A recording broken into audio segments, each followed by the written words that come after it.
Hey, welcome to Financial Revelations. I am David Safransky, your host for Financial Revelations. I'm always the host. I'm going to be the only host, so you only have to remember this face, which I'm sure you're glad of. You can reach us. You can see us at FI Revelations, at FI Revelations on Twitter. You can email us at joshua@EPSF.com. And we had a contest for our 1 year anniversary. I was supposed to announce it last week, but life kind of got in the way, and so we couldn't record last week. But we had a contest, and it was you had to tell me the first Federal Reserve chairman and say something nice about the host, which really won. That was why people won. And we had two winners, Lindsay, Stephanie. I'm not going to use your last name because I don't have permission to do that. And I don't want people to track you down and try and take your gift card, which I will mail out to you tomorrow or on Wednesday. So a lot of big things happened just today, right before we started filming. And I want to talk about those things.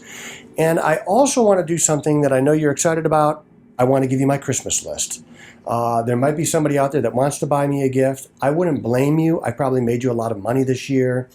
And so I'm probably deserving of a Christmas present from you, but I had to write down a list so you knew what I would want, and I'm going to share that with you. But some big things that happened in the last week. Chair Powell, he got renominated to head the Federal Reserve. Now that's a big deal because the other option was Lael Brainerd, and I didn't have a good made-up name for her. And so that would have been very detrimental to Financial Revelations. I would have had to gotten creative and came up with something for it. I have Chair Powell, like the reporters say. And it's also a big deal because he is going to tighten. Lael Brainerd was probably going to be more dovish, and we need a Fed chairman right now that is going to be willing to tighten. And I got to tell you, Senator Elizabeth Warren, is really mad about this. And so we should probably be happy about the fact that he got renominated. The thing that happened today, which I thought was very interesting, the Federal Reserve Chairman and the Treasury Secretary, Janet Yellen, formerly a Federal Reserve chairperson, were testifying in front of the Senate. And Chair Powell said they're going to tighten faster.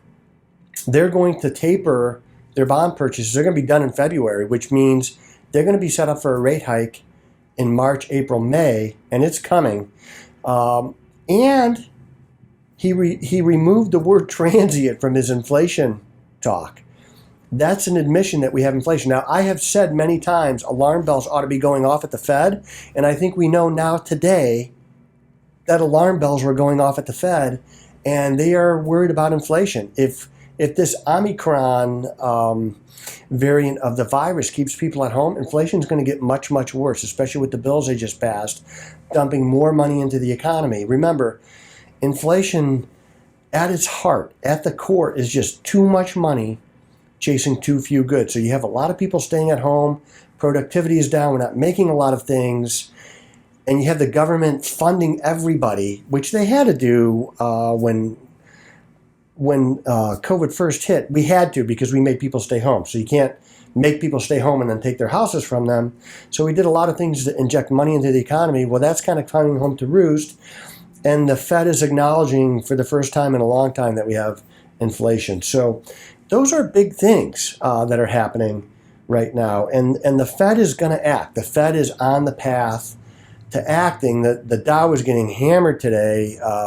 Got hammered Friday rather, kind of came back yesterday a little bit, but I've seen this pattern before. We're going to go through this pattern of up, down, until there's news to break us out of it. And I think the news will be that breaks us out of it is that the earnings reports are going to be pretty good because we're still coming out of COVID in a real way for a lot of businesses. So their year over year, this year versus last year, are still really good. So I think the market's going to be fine. But days like this, if you could see the screen, I don't know if you can or not, but the Dow is way down, like 600 points right now. These are bites at the apple. You got to take a bite at the apple when you got it. That's what we're doing today. So, so for my Christmas list, you know, when I was a kid, my parents would always ask me to put together a Christmas list so they would know what to buy. And so essentially that's what I'm doing for you guys right now. And it's not, there's not that much on it, but it's important stuff. So the first thing that I'd really like on my Christmas list is a brand new red tan Ferrari, you know, red paint, tan interior. And I got to tell you, I deserve it. I really do deserve it. I love the look of a Ferrari. I know it's not the fastest car out there. A Tesla is probably faster than most Ferraris, 0 to 60 in a straight line. Of course, it only takes you like 11 seconds to fill up a Ferrari with gas, and it takes you 3 hours to charge a Tesla. So I'd get across America a lot faster. I have driven across America, by the way, one time, all the way California back to Ohio. And trust me, filling up quickly was very beneficial. So if you were driving a Tesla across the country and you stopped to eat every time you had to charge, you'd put on 50 pounds. So I don't want to do that. So a brand new red and tan Ferrari convertible, number one.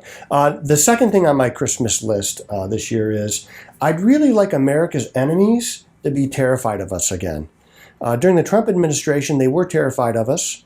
We were sending missiles up the tailpipes of Iranian generals. And I would like Iran to lay awake at night wondering if this is the night that we're going to send a missile up them. I would like Russia to be dejected and contrite losers like they really are. We have allowed them back into the fold by when we cut off our oil supply, basically, in this administration. We made it very difficult for American oil and gas drillers to drill for oil and gas. The price of oil went up dramatically, and that Russia is a commodity-based economy. Without the price of oil being high, Russia has no money, and we basically let them back in the fold. We stopped the pipeline from being built here, but allowed their pipeline to go through. Now, the wisdom in that is lost on me. Maybe I'm just not smart enough. And I'd like China to realize who really butters the bread around here. It's us. You know, without us, without the USA, China has nowhere to sell their stuff. If it wasn't for us, they would be a backwater still. And because of us, they're not. Now, I know the European Union is big. Well, it's a little smaller this year because of England being not part of it anymore. But they are nowhere near the economic power that the great United States is. And China must realize that. And our administration is not going to put them in a place to realize that. We're kowtowing to China right now, and to Saudi Arabia, and to Russia. And we're about to allow Iran back into the JCPOA. Not good things. So for Christmas, I would really like America's enemies to be terrified of us again. The third thing on my Christmas card list, you know, I would really love an Hermes purple silk tie. Oh, wait, I have one. It's right here. I'm wearing it today. So how about something in blue from Hermes? The ties are not that expensive. They're only about $500.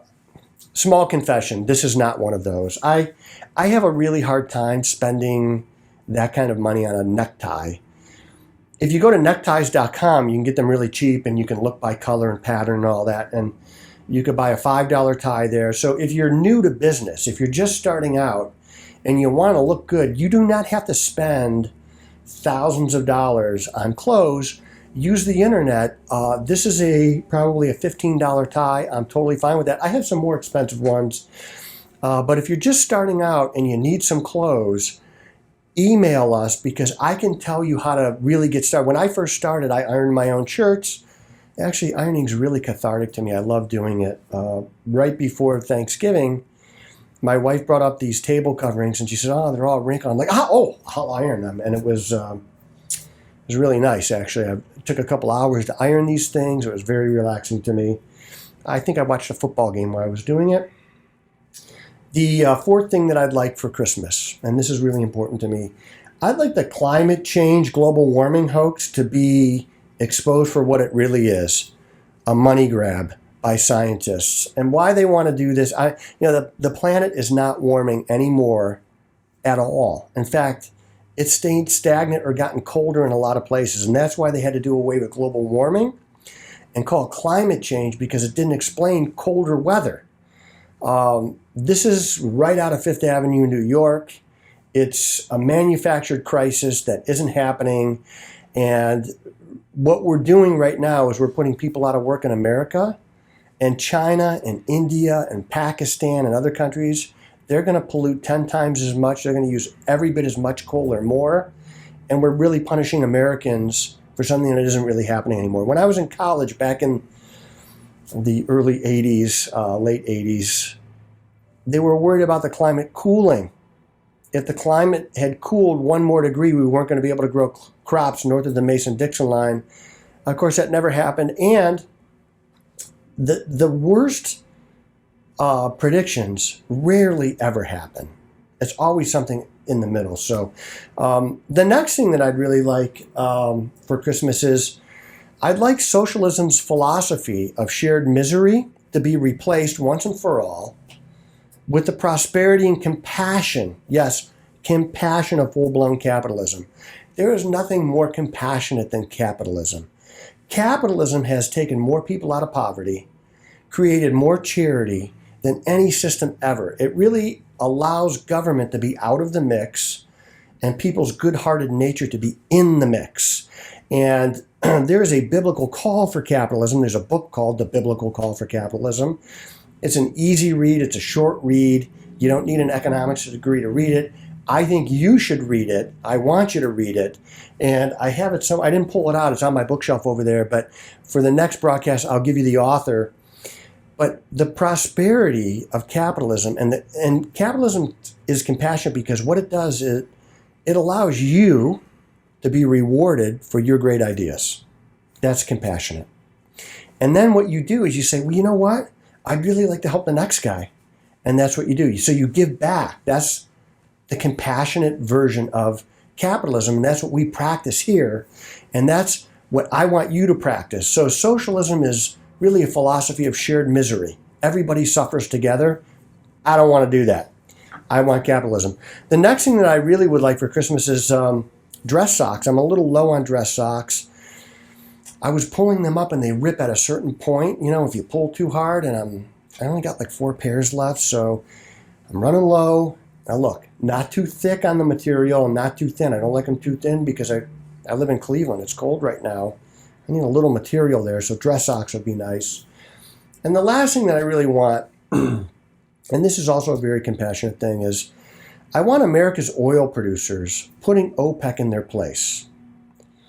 Playing in the sand, riding camels instead of in Lamborghinis. You know, we have enabled OPEC to enrich the Saudis and other countries over there, and they're using that money to enact terrorism against us. That was who funded ISIS, was our enemies. We're basically buying oil from our enemies right now. And not all Saudis are our enemies, but by and large, that area of the world does not like us. They do not love us. They do not appreciate us. They do not appreciate our presence in the region.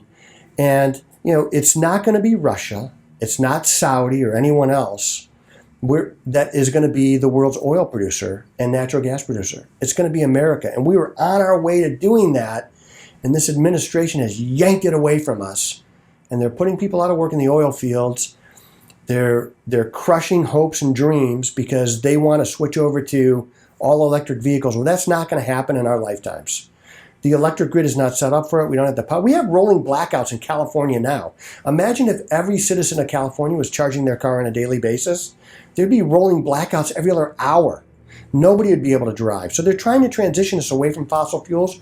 Do not let it happen. We are the lifeblood of the world as far as oil and gas goes, and through capitalism and our compassion and our philanthropy. That's us. Nobody else does this. We do this.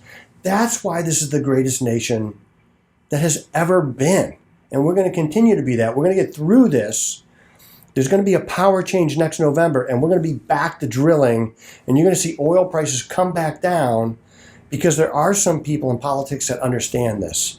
We are way better off when the world fears us and they buy from us. Not because we can be mean and exact power from people and pressure them, but because we're kind, compassionate, and capitalism will rule the day. I am David Safransky. This is Financial Revelations. I'll talk to you next week.